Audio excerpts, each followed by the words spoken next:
everybody. Hello everyone. Welcome back to the Baruch A'Havat Israel KOLLEL in San Diego. Very happy again to be here. We're on the final chapter. We have about 3 more Mishnayos left. Today we're going to do two, and then tomorrow I hope to do the final one. And we wrap this up. This long, we went through all the different chapters. And we really learned a lot of different things. And maybe tomorrow I'll do a little recap of all the different things.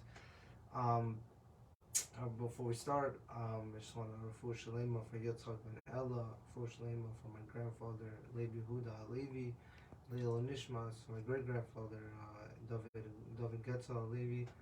May Hashem have an aliyah from all that we're learning. So here we go to in the 9th chapter, and we're starting on the 3rd Mishnah Gimel in the 9th chapter. So we were speaking about how I spoke about how the 9th parak is a very special parak to me personally, but it's also very, very much dealing with different things that we haven't dealt with as much in the other chapters in this Mishnah of brachas.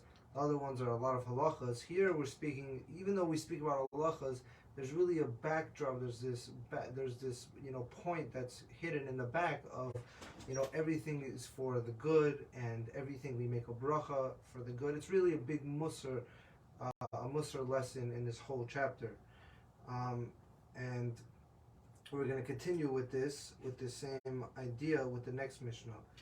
So we spoke about before. Just a reminder. We spoke about the different brachas on and if there's a nace that's for all of Klal Yisrael. There's the place you come to where there was a nace that took place. There you say a bracha of sha'asa ניסים וסמינה b'makam hazeh. We spoke about if you see a meteor, if you see a big mountain, if you see the Great Sea, one of the Pacific or one of the big seas.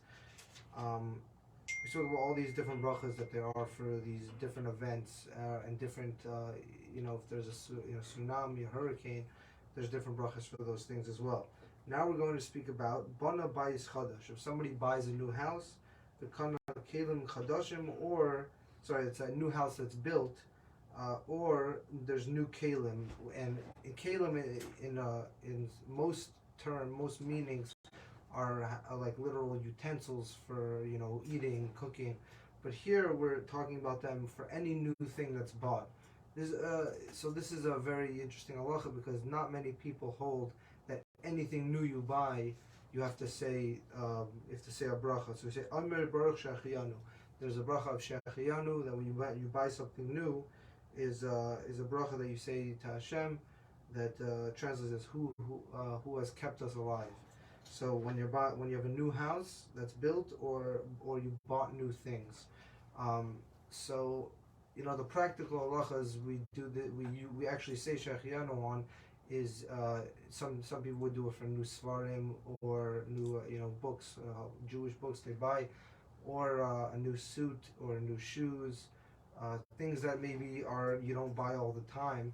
But over here, it actually seems like even on things that you already have, just buy a regular pair of sneakers, you would, even it doesn't have to be so fancy. But not everybody holds, the actual halacha that we, go by is very specific, and you have to know, and there's a lot of different customs as to what you do. But over here, we see that any new items, new things that you buy, you say shechiyanu, and on a house that is built.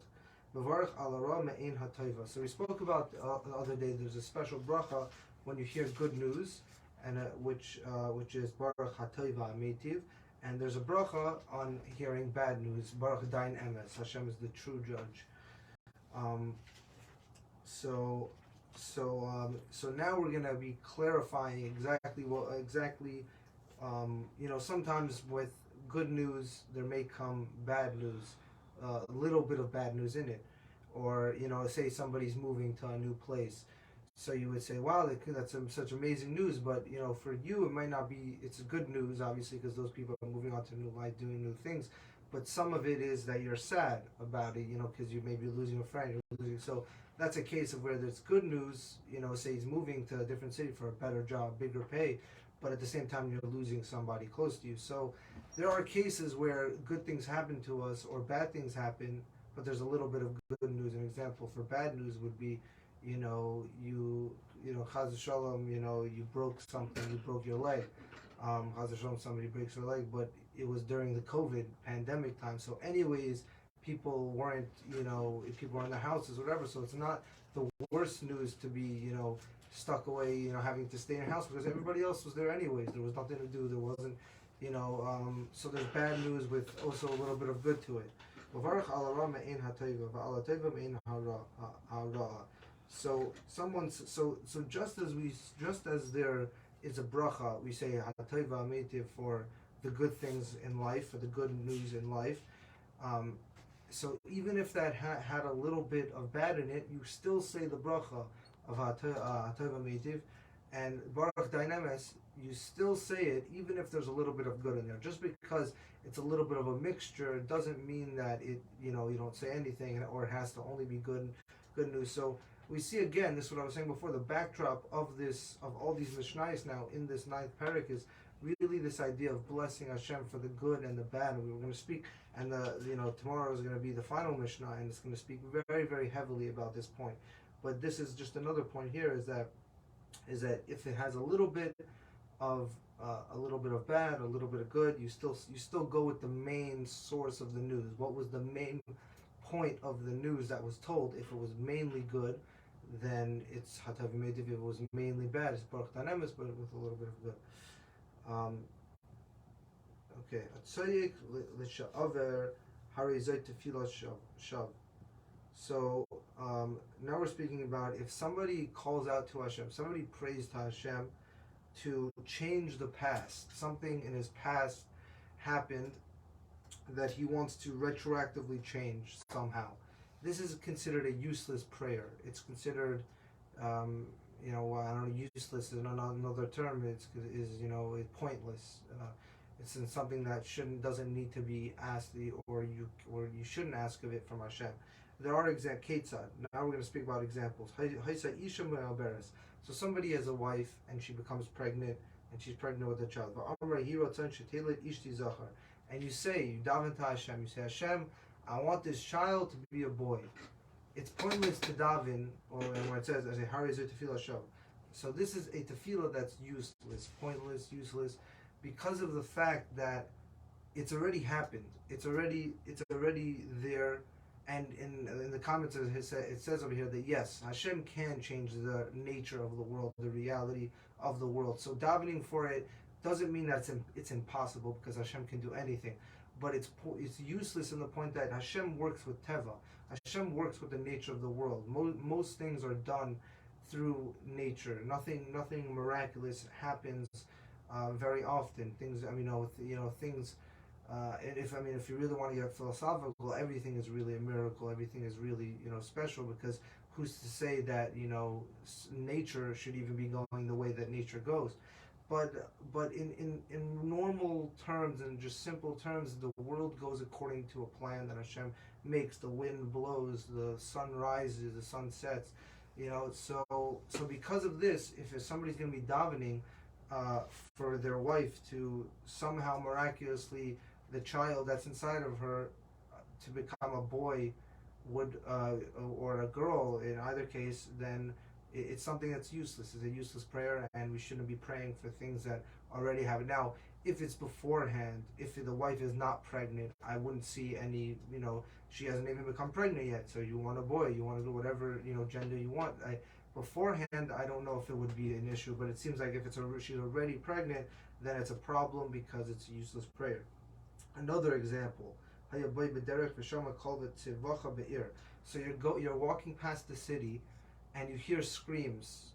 There's there's a fire, maybe there's something terrible going on in the city, and everybody is screaming. So you say to yourself, you say to Hashem, may it be that these people in this city are not anybody from my family. So you're walking by the city, you hear screams, you say to Hashem, please don't let it be anybody in my family. So this is considered a useless prayer. This is another example of a useless prayer. You're walking past the city in the screaming zera, it's already happening. Now, the best thing to daven for, the proper thing seemingly would be, Hashem, I daven that whoever is in the city is safe.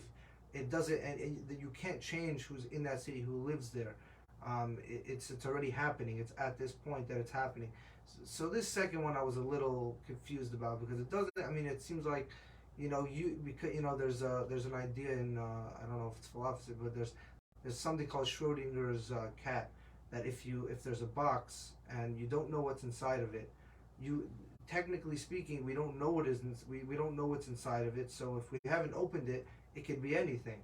So because this person doesn't know who's in that city particularly, doesn't know, if he has family there, if he doesn't, then really it could be anyone. So it seemingly it should be fine to daven for something that he's not. Yes, even though there could be a family member that's there, he himself doesn't know if he does have a family member there. So it seems like you should be able to. But according to this is a case of where it isn't, where it's not proper to daven, because it's a useless prayer, because it's already happened. So even though it seems like, even though the person himself doesn't know what is happening, and even with the same thing with the baby, you could say, the baby hasn't been born yet, so you don't know if it's a boy or girl. Especially back in the days, when this Mishnah was written, we didn't have ways to know if it was going to be a boy or a girl before it was actually born. But it seems like that's what it means when it says these tefillos that are done, that are in the past, because we would assume that it's not the past, it's not even the present, it hasn't really happened yet, these things, because we don't know what the baby's going to. But these are still cases, nevertheless, these are all cases that you shouldn't be davening for. You should be davening for, if your wife is pregnant, I daven for whatever it may be, to be healthy, or in the city, whatever, whoever is in that city, for them to all be safe. Okay, so these are, so now we're on Dalet. That was Mishnah Gimel. Hanichnis lekarach bespalo shtayim va'achas mechniasosoi va'achas p'tziasoi.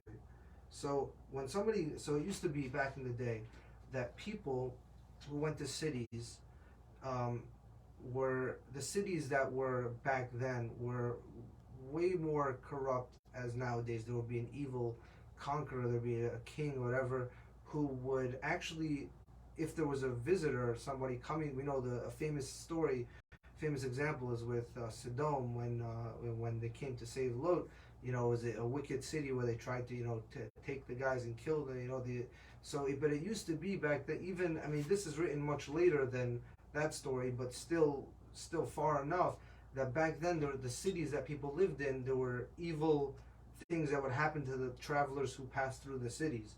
So when they came to the cities, they would say a bracha for when they would come in and when they would leave, for safe. So one of the reasons that they would catch them is so the king could say, blame something on them and then steal their property. There's many, but it used to be a very big thing that, you go to a town, you and it says in the Mishnah, you say a tefillah when you're coming in for your safety, and when you leave before, so they don't come chase after you and lock you up. We know the story of the brothers who went to Egypt. They came, when they left, they came to get them and told them, oh, you stole something.